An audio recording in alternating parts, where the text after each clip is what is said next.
நம்ம இப்ப எல்லாம் புரோட்டீன் பேசுறதுக்கு காரணம் அதுதான். இந்தியால 80% ஆஃப் த பீப்புள் வந்து இப்ப டாக்டர் சொன்னா போல உங்களுக்கு புரோட்டீன் எவ்வளவு இருக்குன்னு தெரியல, அப்ப உங்களுக்கான வீடியோ தான் இது. இப்ப நார்மலா நம்மளுக்கு 0.8 பாடி பெர் கிராம் புரோட்டீன் எடுத்தாவே போதும். இப்போ நம்ம ஒரு 80 கிலோ இருக்கோம்னா ஒரு 60 கிராம் 50 கிராம்ஸ் புரோட்டீன் எடுத்தாவே போதும். இப்போ நம்ம நார்மலா அண்ட் ஆவரேஜா பார்த்தீங்கன்னா நம்ம வீட்டில் சாப்பிட்ற சாப்பாடே வந்து 25 to 30 கிராம்ஸ் புரோட்டீன் நம்ம எடுப்போம். ஸோ எக்ஸ்ட்ரா 30 கிராம்ஸ் புரோட்டீன் நம்ம எப்படி எடுக்குதுன்னு பார்க்கணும்.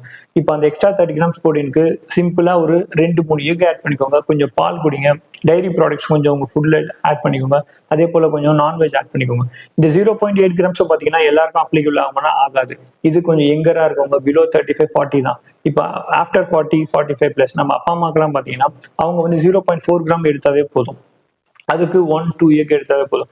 அவங்களுக்கு வெஜிடபிள்ஸ் நிறைய சாப்பிடணும். அந்த வெஜிடபிள்ஸ்ல பார்த்தீங்கன்னா வந்து மெக்னீஷியம் அண்ட் கால்சியம் இருக்கு. அதுதான் அவங்களுக்கு ரொம்ப தேவை. இது போல யூஸ்ஃபுல்லான வீடியோ வேணும்னா என்ன ஃபாலோ பண்ணி